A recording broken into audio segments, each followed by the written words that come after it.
Good afternoon. Welcome to the first actual session in the program that we called Rugged Individualism here at the ISDC 96. My name is Zsidisin. I'm chair of the ISDC.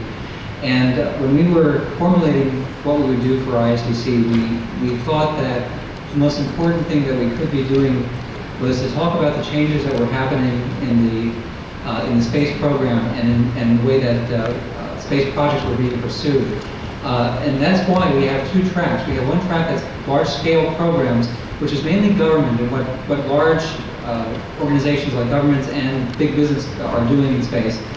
But we also wanted to highlight things that individuals are doing as well.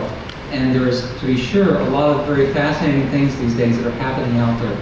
And as my first speaker, I'm very proud today to have Mike Simon here. Mike is chairman and president of the International Space Enterprises. Mike will tell you about his company, I'm sure, but he's just briefly, he is talking about private expeditions to the moon, basically unmanned, on a commercial basis, and it's a very exciting thing being done by a few people in San Diego. Mike is chairman and president of ISE. He's formerly with General Dynamics Space Division, and he's author of the book Keeping the Dream Alive. Please welcome Mike Simon.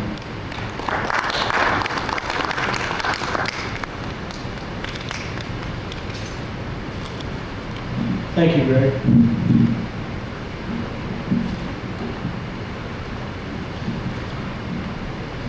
It's a honor to be considered a rugged individual and to talk with you about some ways of going to space that perhaps are different from the conventional notion most people have of a space program. In fact, I was just asked this morning about how International Space Enterprises came about. And the answer I gave is the one I always give. It's a story about a conference I attended in June of 1992. One of my primary interests has always been going back to the moon. And that's based on the fact that there's not only scientific data we can get from the moon that hasn't yet been gotten, and it's the most accessible of Earth's neighbors. You can see it there in the upper right-hand corner of the slide I'm showing. But the moon is also a rich source of raw materials, and if we ever want to go into space in a big way, in a permanent way, where people can live in space permanently, there's not a doubt in my mind that large portion of the materials that we use will come from the moon. It's absolutely essential that we use the moon.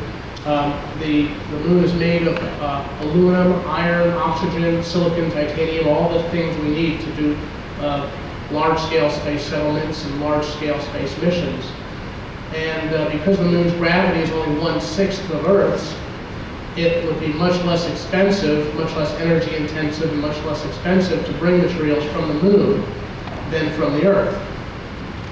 So the moon's always been one of my favorite destinations. It always seemed like a logical place, that we had unfinished business there after Apollo 17, and that we should go back to stay. And that's exactly what George Bush said we were going to do back in 1989.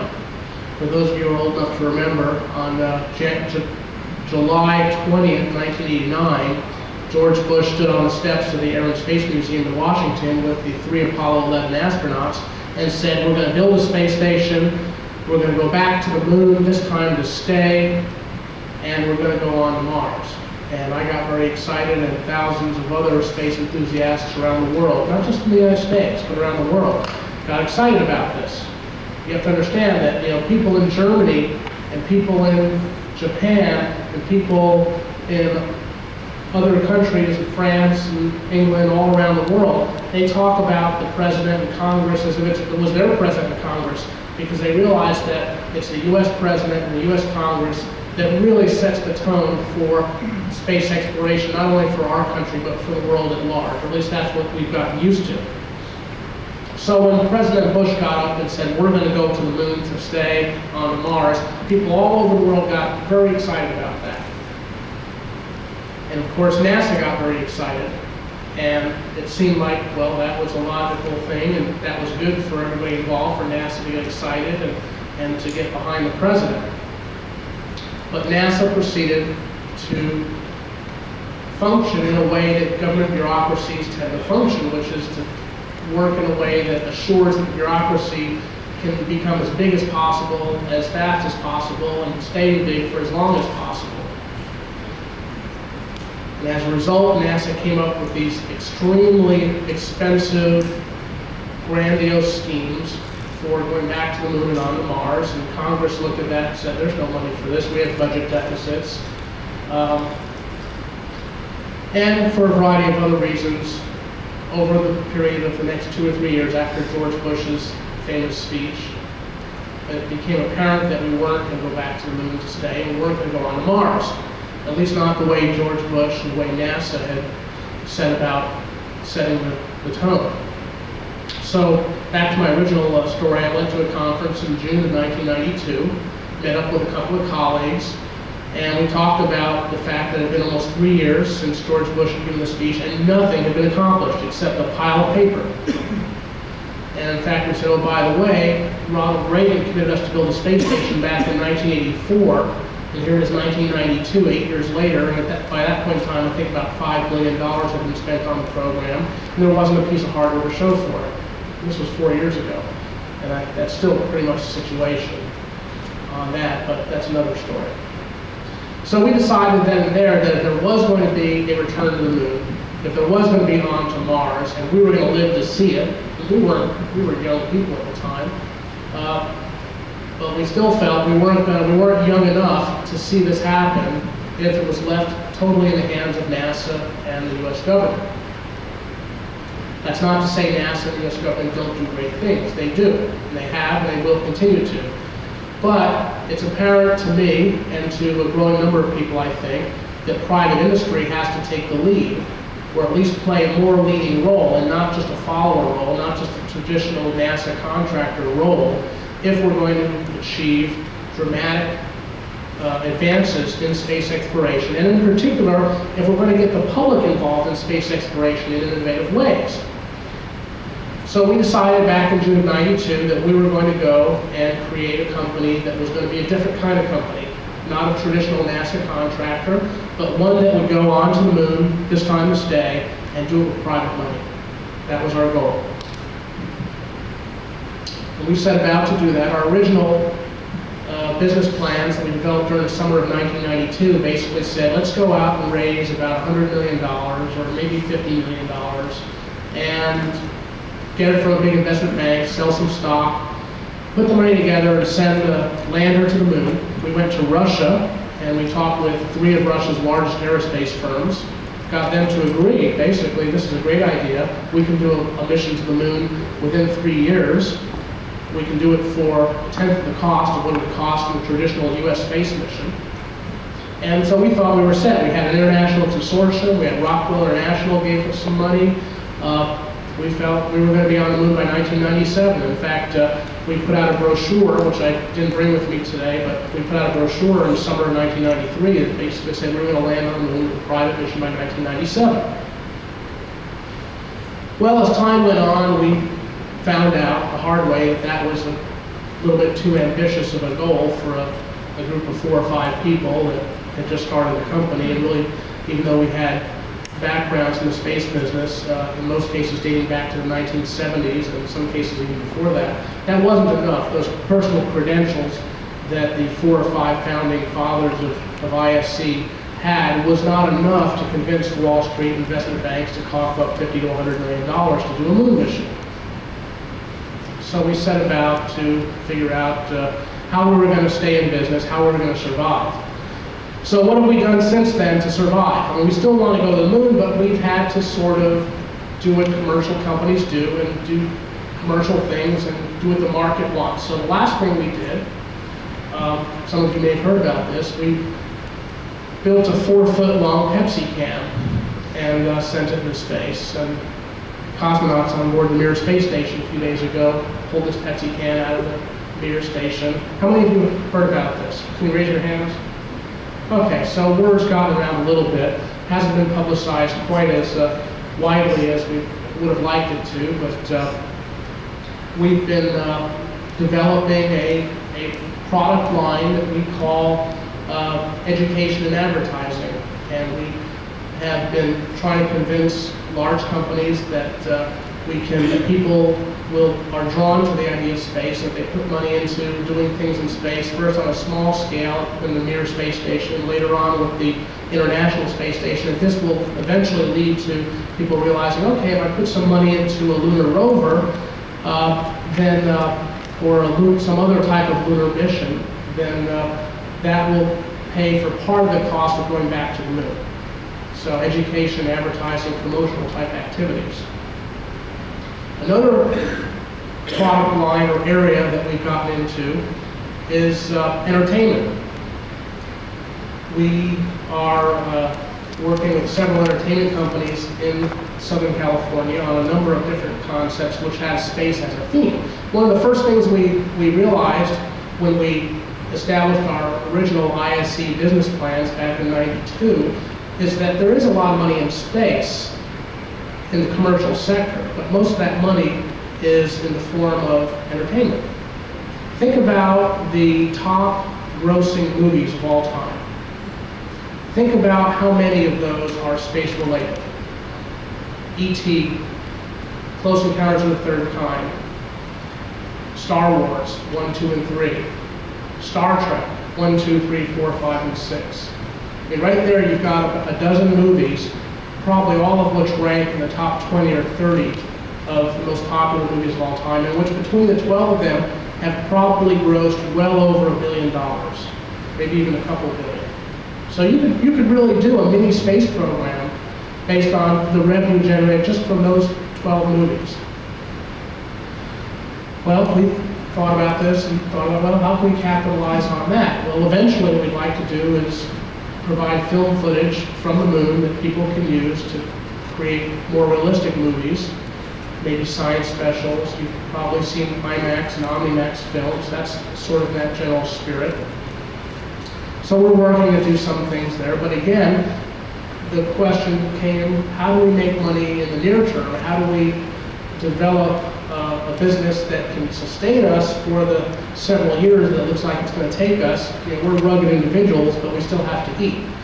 So we developed a moon rover that is designed to send camera images back from the moon, but we don't believe it will be launched to the moon in 1997 as our original plan was. In fact, at this point we feel we'll be doing quite well if we can get this rover to the moon by the year 2000.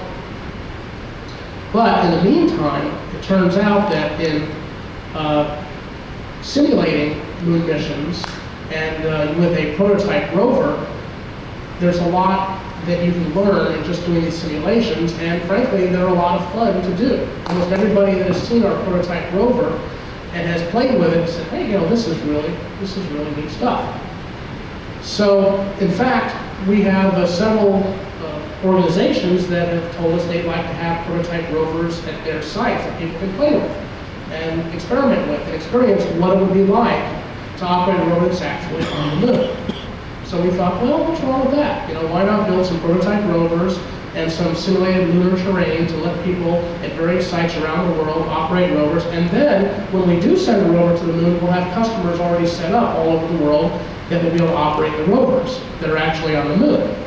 The trick, though, is to develop a control system for your prototype rovers that is the same as the control system that you would use to operate rovers on the moon. So we went to NASA and asked NASA, you know, if they would support this. This is something where we want to be rugged individuals, but NASA's got a lot of resources, a lot of know-how, and if we could somehow combine what NASA does and what we do, we thought this would be a winning combination. And so about 2.5 years ago, we struck a deal with NASA, with the Jet Propulsion Laboratory, that we would have a cooperative technology agreement, and we worked with them for about a year. We developed a very rudimentary way of controlling a rover using teleconferencing software, and the results were fairly impressive. So then we submitted a proposal to NASA saying we'd like a little bit of money to continue this work. The first agreement, there wasn't any exchange of funds. And NASA said, okay, and we got a small contract through the Small Business Innovation Research Program, and developed an improved rover In fact, in the first phase of our activity, we just operated one of NASA's prototypes. But in this second phase, we built our own rover, and we developed a control system that uses a better method of getting data from the rover and seeing what the rover's doing via video cameras. In fact, this rover is going to be shown to the public for the very first time on the 35th anniversary of President Kennedy's 1961 speech, bidding us to go to the moon. And we've named this rover in honor of President Kennedy and his commitment. We've named this rover Camelot. We're going to demonstrate it, and the 35th anniversary of his speech happens to be tomorrow.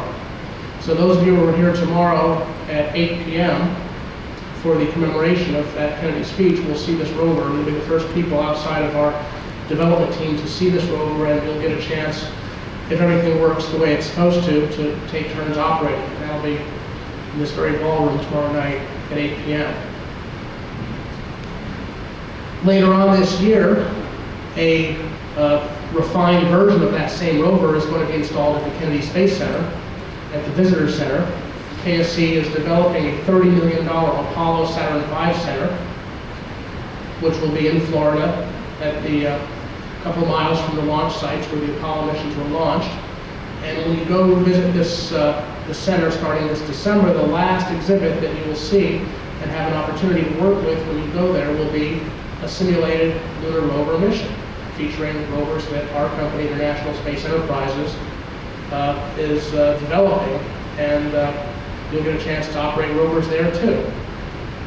And as time goes on into next year and the year after, we have other customers ranging from Germany to Indonesia, all around the world, who've expressed interest in this. We really haven't even started to market it yet, but people here have heard about this from the partners we're working with and from NASA, and they're very excited. And they realize that since the technology that is used to operate these rovers in these settings on Earth is the same technology that will be used to operate rovers when we do send them to the moon, they realize that in a small way, the people that come and operate these prototypes are participating in a grand experiment.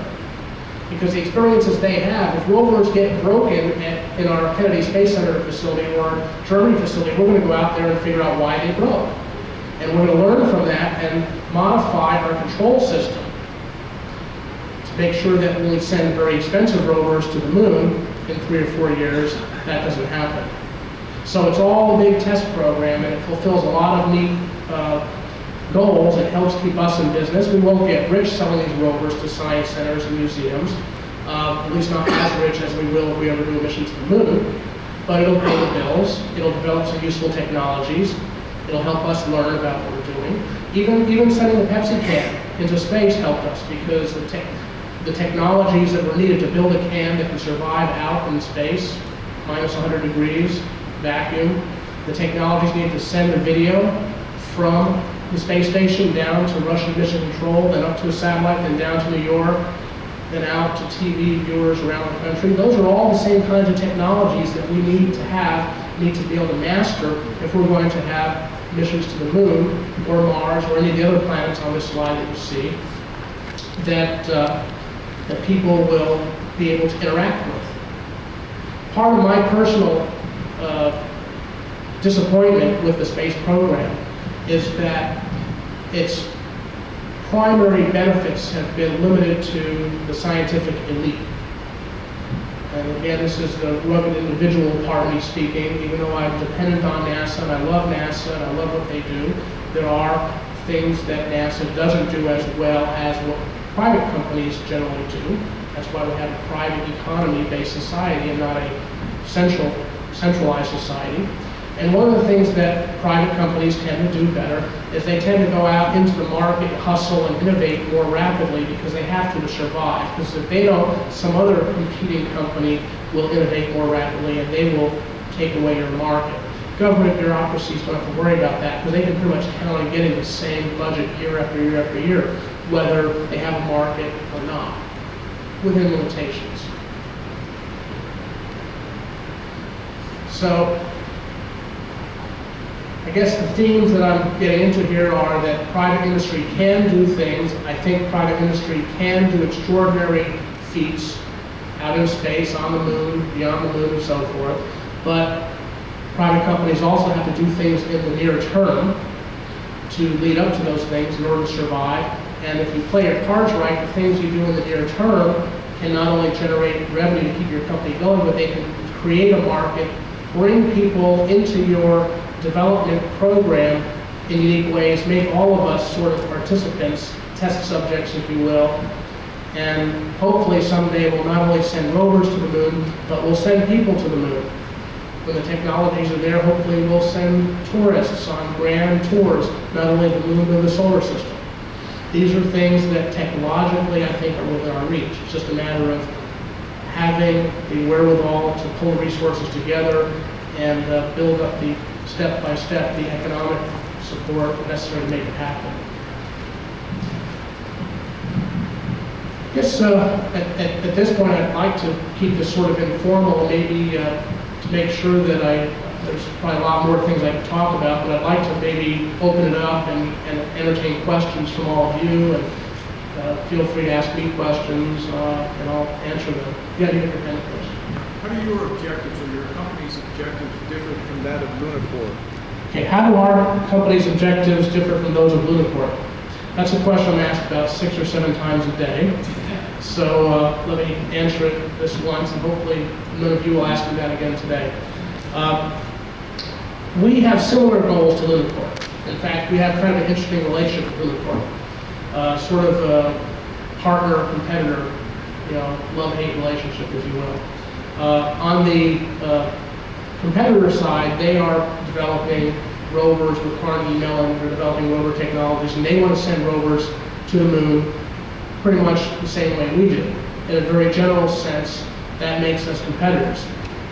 However, there are some areas in which we might cooperate as well. First of all, their rover concept they're focusing on is quite specific. It is to send a large rover to the moon at a very specific location for a specific set of heavy-hitting customers and go visit specific sites having to do with the lunar landing sites. That's great. It's about a $200 million mission.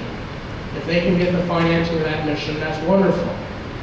Our plan is, with our rover technology and the distributed control system we're developing, is to break that rover up into 50 little pieces and send 30 or 40 or 50 small rovers to the moon at once, and to go to sites that are more scientifically interesting. As interesting as it might be to see the Apollo landing sites, we'd like to go to sites like the South Pole and see if there's lunar ice down there. And let people around the world operate all these rovers at the same time from different sites. So some schools here in New York might operate a rover, some scientists in Japan or Germany might have a rover or two of their own, and so on. So we have sort of a different thrust of the rover technology we're developing, and hopefully both missions will happen. In fact, we're partners with Lunar in their mission, because if they do succeed in getting funding for a 400 or 500 pound rover, the only way I know if they can get that rover to the moon is on a landing vehicle that we designed with our Russian partners way back in 1993 and 94 called the ISDC lander, which uses Russian technology but adds some elements that we designed here in the US that ISC and Rockwell worked together to design to enable it to land on the moon and bring back good quality video and data. So we wish Lunar all the success in the world. If they succeed in developing their rover before our rovers are ready to go and get funding for that, we'll be more than happy to send their rover to the moon, make sure it gets there safe and sound, run it down the ramps off our ISDC lander, and they're off to the races. In fact, they may find elements of our control system that they would use for their rover as well. But independent of that, we are pursuing our rover, and we also did a study for NASA last year on a lunar telescope. So our intentions and our plans are a little bit broader. We're not just focused on a single rover, but several different types of rover missions and several broader lunar missions. And we hope to make lunar exploration and development happen any way we can. And if it means putting Pepsi cans in space for a year or two to generate some revenue and public interest and communication technologies, we're more than happy to do that as well. Yes? There are some wealthy people whose creative legacy might suggest that they would be interested in your type of project, ranging from Bill Gates to Steven Spielberg to some of the rock stars that have expressed an interest in outer space. What have you learned from trying to network in terms of finding financing for a project that's visionary and yet scientifically sound? Do you have any observations about what it's like to try to make contact with these people, what kind of response you get back, and what are they looking for from when they're evaluating you and your project? Okay, in a nutshell, the question was, have you tried contacting wealthy individuals that have a publicly expressed interest in space, people like Bill Gates and Steven Spielberg, and what have you learned in the course of communicating with them? What kind of interest have they shown in the type of project that you're doing? Well, I wrote a letter to Bill Gates back in the early days, 1993 I think it was. Got a letter from an assistant of his saying he was not interested. I don't think the letter even got to him. And that's one of the first problems I think anybody will encounter, sending letters cold to people like Gates, Ross Perot, or others. These people get thousands of letters a day. They have staffs of handlers who read the letters for them. And your chances of actually getting your letter to that person, you have to really hit the, you have to get the right staff person and hit the right response with the right staff person. And so we made a few inquiries to them. I sent a letter to Ted Turner. Same thing happened there. It quote unquote was locked in somewhere, and I made a few follow-up calls, and nothing came of it. So we gave up on that strategy pretty quickly. Now that doesn't mean that it won't happen. It doesn't mean it's a bad strategy. A number of companies have, in the space business as well as others, have been primarily supported, at least through their first few phases, by single wealthy individuals who pumped a few $1 million. There's a company called Arc Technologies back in California about 10, 15 years ago, created a rocket they called the Dolphin rocket. And they got one of the co-founders of Apple Computer, can't remember his name, I think his name was Smith, put $5 or $6 million into this project. But after they had their first test launch and it failed, he withdrew it, his interest disappeared. He didn't put any more money in, the company collapsed. So there is a downside to relying on a single wealthy individual. You can get a great big influx of money right up front, but if you don't sustain that one person's interest, your company is history. Plus, you probably end up having to give a big chunk of your stock to that individual.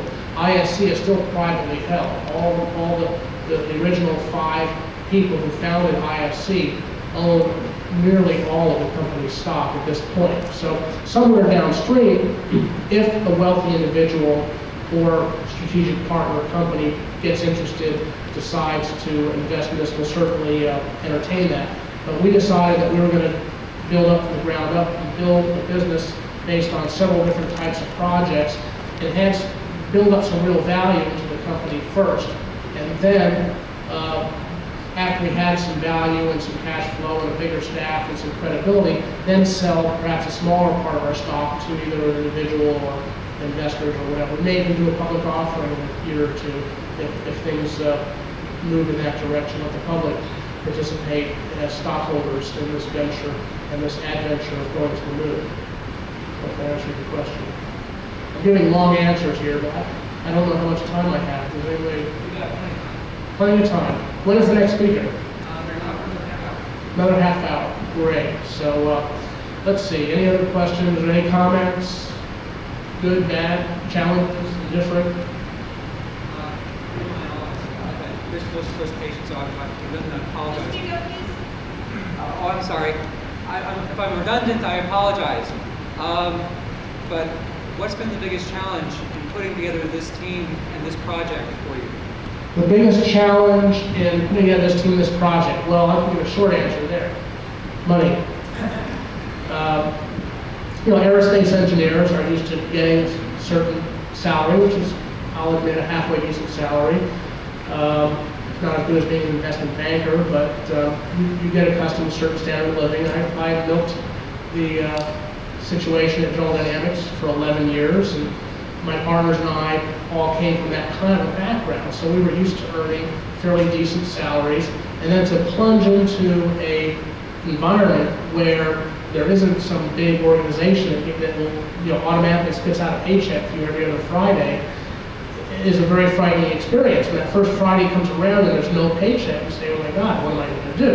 And you have to adjust the way you live and the way you handle your expenses, and so that's tough. We had to go for, the first year we were in existence, we all got maybe half of what our normal salaries were that we were accustomed to getting. You have to survive and get through that state. I think that's where most new companies, small companies, tend to fold, is in the first 2 or 3 years. They just say, I can't deal with this, I'm going to go out and get a real job. So having the stomach to survive as a company through periods of time when you're not going to be earning any money at all. There were periods where we went 4 or 5 months without a single paycheck.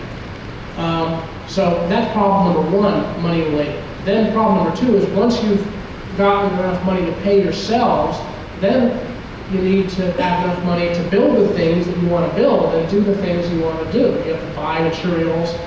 You have to, this rover that we're going to show you tomorrow night, that rover cost just in parts alone, and it's advanced technologically, but the basic componentry is not that advanced.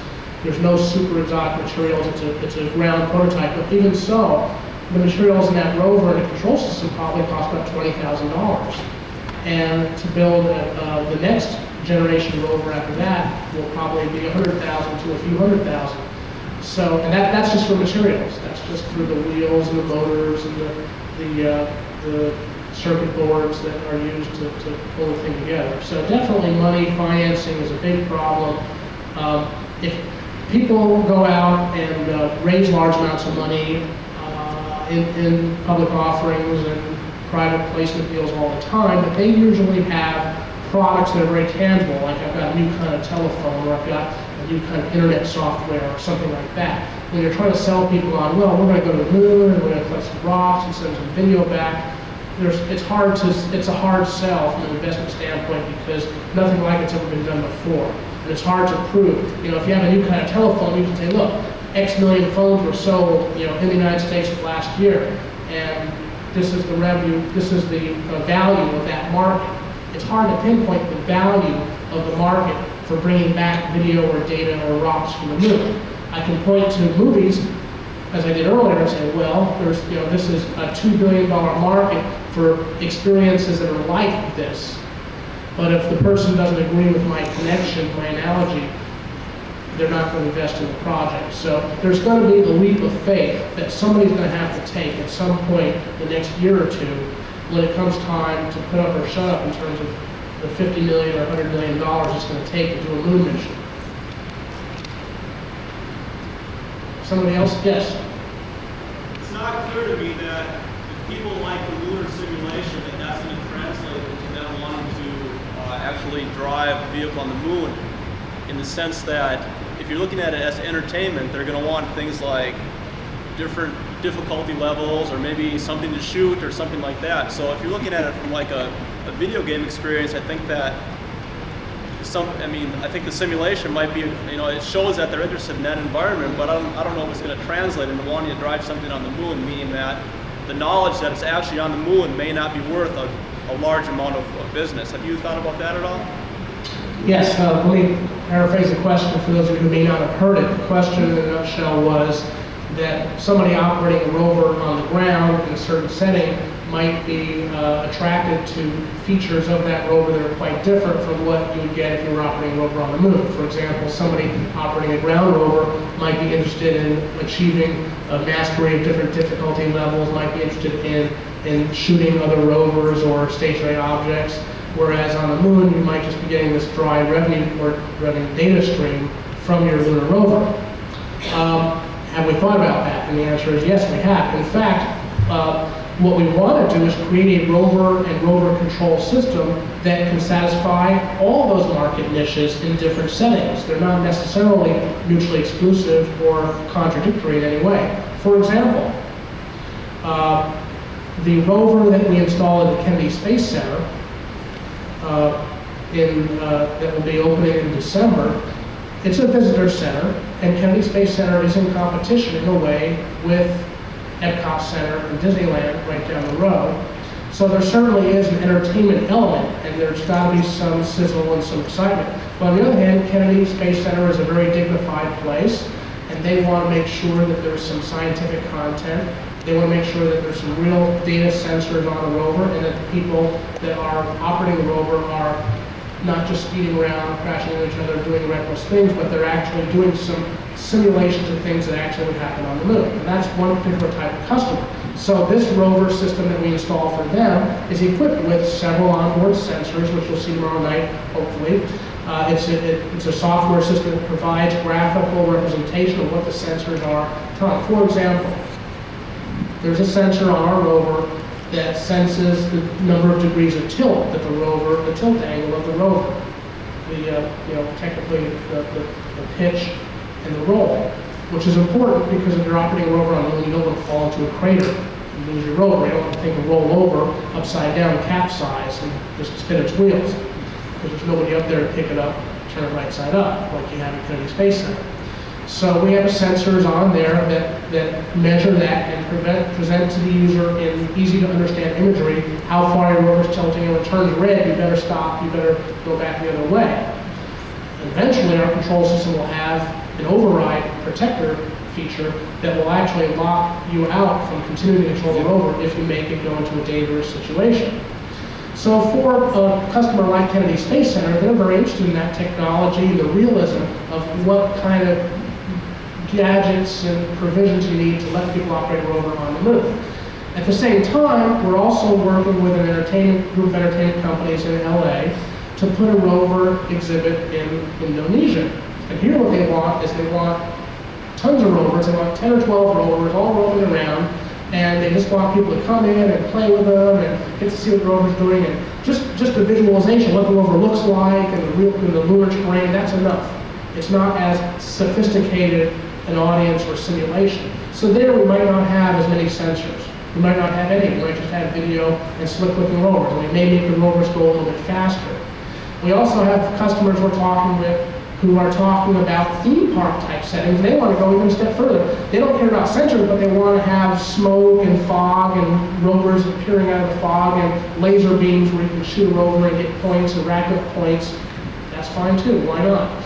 You're not going to do that on the moon. Although, interestingly enough, you might use lasers on your rover as rangefinders, or you might use rovers to blast a small piece of rock if you want to analyze what it's made of. So there are some interesting similarities. If you're clever about it, you can kind of draw links even between the wildest entertainment idea and the most, straight, level-headed scientific goal. Sometimes you'd be surprised how much similarity there is in what needs to be done to satisfy both.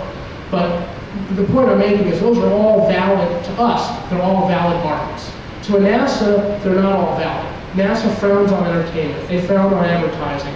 That they will only cater to the scientific community, and that's why I said that the space program, as it's been historically structured, caters to the scientific elite, and that's great. But we have to do more than that. We have to broaden our market. We have to appeal to everybody, give something to everybody if we're going to survive. I hope that wasn't too long-winded an answer. Yes? You mentioned schools before. Are you developing any kind of educational outreach to be used with these rovers? Or? We mentioned schools. Are we developing any kind of educational outreach? Yes, in fact, one of the things we insisted on with Pepsi-Cola to build this can for them was that they sponsor as part of the package deal an educational program of some sort. So what we agreed to do with them is we did a science telecast from the Mir space station down to an inner city high school in Los Angeles, Bellflower High School, in the Los Angeles area on April 17th, just last month. What we did was we had the students develop some ideas on experiments we've done in zero gravity, and they designed 5 or 6 experiments, and we submitted them to the Russian space authorities at Energia, which is the company that owns and operates the Mir space station. In fact, so we not only bypassed NASA, we bypassed the Russian Space Agency, just direct company-to-company link. And we submitted these experiments to Energia, and Energia we asked them if there were 2 of them that they could do, and Energia picked the 2 that they felt were most doable. And we told the students, okay, we'll do these 2 experiments. And on the morning of April 17th, last month, the cosmonauts did these 2 experiments, and we arranged for a live television link from Mir down into the school. We had a big assembly of the students gathered, and we had a live phone hookup, a 2-way phone hookup. So the cosmonauts communicating with mission control in Russian, the students could hear that. The students also learned a little bit of Russian in advance so they could communicate. And then the students were able to ask questions to the cosmonauts in real time with a 1 or 2 second delay, and the cosmonauts answered those questions. So we are very sensitive to education, not only because we think it's important, but also because it represents a huge potential market. If we can get the cost of these rovers down over time, it may be possible to sell rover simulations to schools, or if not individual schools, at least maybe school districts, or challenger centers, or entities like that, and eventually get them hooked up and have a gigantic network develop over the next few years with perhaps dozens, maybe even hundreds of people around the world who get experiences that are space-related through the network, whether it be science programs from near, virtual reality simulations, rover simulations, whatever, but they're all wired together. And someday we go back to them all and say, okay, now's the time, we're going to the moon, we're all going together, we're all going to participate. And that's kind of our grand vision. And we don't exactly know how we're going to do everything, but the pieces are falling into place, one by one. And at some point in time, we think if we're successful enough doing small things, somebody big will step up to the table and say, hey, this is great, I want to push over the hump, here's a big investment. Or we'll be able to go out and sell that ourselves, and we'll be off to the moon. Yes? Pursued any overseas investors, and how are you going to solve your communications problems from the moon? I missed the beginning of your talk as well. Okay. First question, have we pursued any overseas investors? We are not really pursuing investors right now, since we're focused on developing these products, developing a market, and bootstrapping the company, getting its value and credibility up and its size up before we actually go out and make a second effort to get investors. And earlier on, I talked about how when we first started the company, we looked for investors, but we gave up on that because we realized that a bunch of guys just starting a new company and want $100 million to go to the moon aren't going to get it, unless they happen to get somebody who's in the right mood who has a lot of money, and we didn't want to take a chance on doing that. When we were in that phase, we did look at foreign investors as well as U.S. investors. But again, we decided after about 6 months of pursuing investment capital back in 1993, 92 and 93, we decided to focus on developing some real products first. And when we do go back and revisit the possibility of finding private investors, we definitely will look overseas as well as within the U.S. Second part of your question was, have we solved the communication problem? I assume you mean between Earth and the moon and with multiple users involved and two-way communications and all that. The answer to the question is no, we haven't solved that problem. That is the core subject of our research that is ongoing. And we are developing the capability to develop and test various approaches. In fact, the prototype rover we're going to demonstrate here tomorrow night at 8 o'clock is going to be a test article, one of several rovers that we are building right now. We actually have 2 others that are under construction in San Diego. And eventually we're going to build a much larger fleet. And we're going to test ways of getting video from all these rovers simultaneously, UHF, VHF, digital, analog, all the different options, different ways of mixing the signals, getting them through an executive controller management system, and then distributing the signals to the operator, so each operator sees the video from his rover, not someone else's, and each operator can send signals to his rover to turn left, turn right, go fast, go slow, back up, and each rover can get the data from all these different sensors. It's a very complex communications and data processing problem, and that's the crux of our research. That's where we are focusing. Lunar Corp is not looking at multiple rovers. That's not the thrust of their research. They're looking at communications, they're looking at mobility, they're looking at power, but from the standpoint of one big rover, and that's great. We think that's super. We're trying to find a niche that is different from that, that doesn't duplicate what they're doing, and initially we've selected as multiple rovers, but it's more compatible and more consistent with the approach that we see ourselves taking as a company, where the experience is spread directly to many users. Did that answer your question on communications? Okay. Yes. What type of video signal do you hope to bring back? Will the HDTV or the stereoscopic for virtual reality? What kind of video signal do we hope to bring back from the moon? Is it HDTV or stereoscopic or what? Well, that will depend on the particular mission that we're doing, the particular application, how many rovers, what the rovers are doing, how much power they have, etc. If we someday send a large, very capable rover to the moon for a very specialized application, for a very single, well-funded customer, like say for a Disney or Paramount Parks or something like that, then we do have the ability to bring back a very rich data stream and provide high-definition TV or stereo quality data. And we've looked into those technologies, and we're confident that can be done. On the other hand, if you're looking at 10, 20, or 50 rovers all at once and a limited amount of power to get the data from all those rovers back to you, and you want data from a lot of sensors as well as video, there's no way with technologies that we are aware of today you're going to get high-definition TV quality video, because the bandwidth you require, the amount of data, the size of the data stream is way too big, unless you had a gigantic satellite orbiting the moon to relay the signals from lunar orbit to Earth and so forth. So, and a major power system on the moon, and ways of making sure that you didn't cross frequencies and interference. So there's a lot of technical difficulties, but the simple answer is that we hope to have, for certain missions where there are particularly visually exciting things going on, we hope to periodically bring back very high quality stereo video. For other applications where it's a broader activity, the deal will be more like what you're probably used to seeing from, well, you're probably getting a video over the internet, for one, and it'll be of a lower quality than that, probably at best TV quality and probably a few notches below that. But it'll certainly be dramatic, and you'll be able to see what the rover's doing, where it's going. Yes? How big is the little rover? Is it just a camera on wheels or what?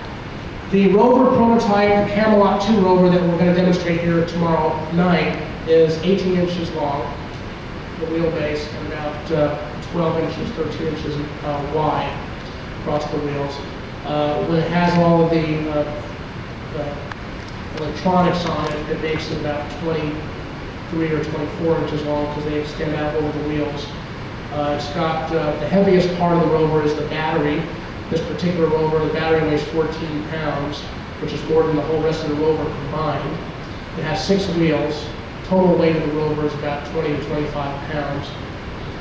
It's so new we haven't even weighed it yet. Actually, this is work in progress. The rover is still being developed and perfected. In fact, we're going to be up in our room later this afternoon, pulling it together and testing it. And we hope that tomorrow night it works as it did the last time we tested it at the office. But this is all part of the R&D process. And instead of doing it all behind closed doors, we're going to involve the public in the R&D process, get their comments as we do this, and so incorporate their suggestions. And that way, when the rover is perfected, we'll have more than just Kennedy Space Center, but other individuals and organizations that say, hey, this is great, we want to be part of this. So I hope you can make it tomorrow night. Bring your video cameras. Any other questions? So when are you going to start the testing? Are you already in testing phases with it? When are we going to start testing, and are we already in testing? Yes, we already are testing. What it takes to operate rovers on the moon, especially multiple rovers, and do something meaningful with them, there are a lot of dimensions to that problem. And some of those are dimensions we're already developing capabilities within and already addressing. For example, I mentioned the pitch and roll, the tilt. You've got to have a sensor. You've got to be able to communicate to the operator that the rover's tilting. And in particular, when it's tilting too much, you have to be able to tell the operator that. So that already is being developed. And the rover we have right now, even though it's not made of space materials, it's the sensors and the software that we use to operate it, get the data from the rover. It's the same software we're going to use when we build a much more expensive rover to go to the moon. So we're testing out, we're developing software, graphical interfaces, we're testing different types of sensors, wiring, circuitry, and so forth on the rover. And once we are convinced that we'll get the data from all these sensors and that we've got a cool graphical representation of how far the rover's tilting, how hot the rover's getting, how much battery charge is left, these are the things the sensors will tell you about, then we'll pull that system off of this test rover and put it onto a rover that's actually going to go to the moon. It will be made of lighter weight materials, materials that will survive in the thermal environment, the heat, the cold, and the lunar dust environment, that will completely sealed casing so you don't get dust in the motors, things like that. So it's a stepwise process, but the short answer to your question is yes, there definitely are. When you operate an ISC rover on the moon in the year 2000 or 2001, there are elements of what you'll see on your computer screen and what you'll see when the rover sees from the rover camera, that you'll see the same exact things tomorrow night, or very similar things. Yes? How do you plan to get the rovers to the moon? What kind of vehicle are you going to use to launch them to the moon? How do we get rovers to the moon? Well, that depends a lot on when we finally do get the financing to send them, but the basic approach that we've developed with our Russian partners is to use the Proton rocket, and I mentioned a lander we call ISLA. ISLA stands for ISE, for our company, International Space Enterprises, and Lavochkin Association, LA. Lavochkin is the company in Russia and the former Soviet Union that designed and built nearly all of Russia's lunar and planetary spacecraft. They built the Lunar rovers that went to the moon in 1970 and 71.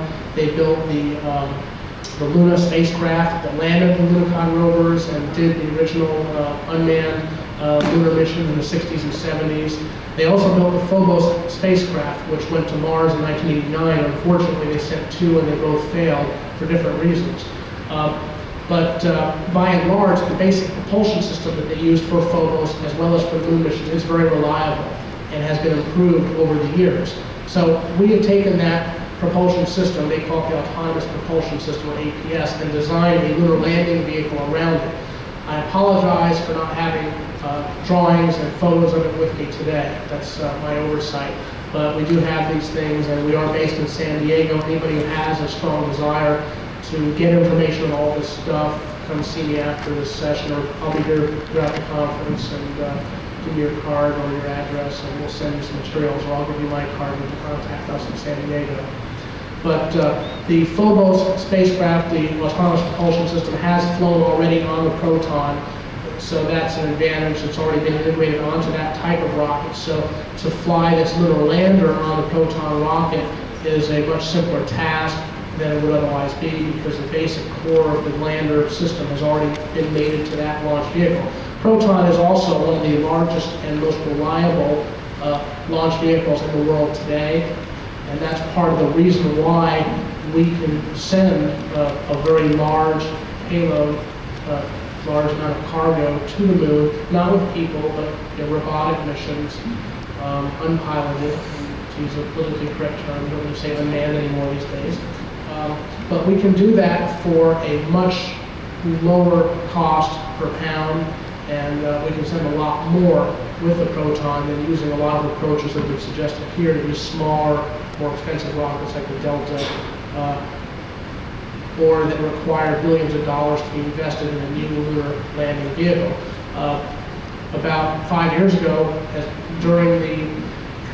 after the Space Exploration Initiative started to tail off around 1990, NASA started to realize that these big budget things weren't going to happen, so they started saying, okay, well, let's do smaller things. And one of the ideas they came up with was a concept called Artemis, not to be confused with the private sector Artemis group today that wants to send people to the moon. But the NASA Artemis concept was to send a lander to the moon, which was going to cost, in NASA's estimate, about $200 million, which translates to probably $500 or $600 million when it really would get done.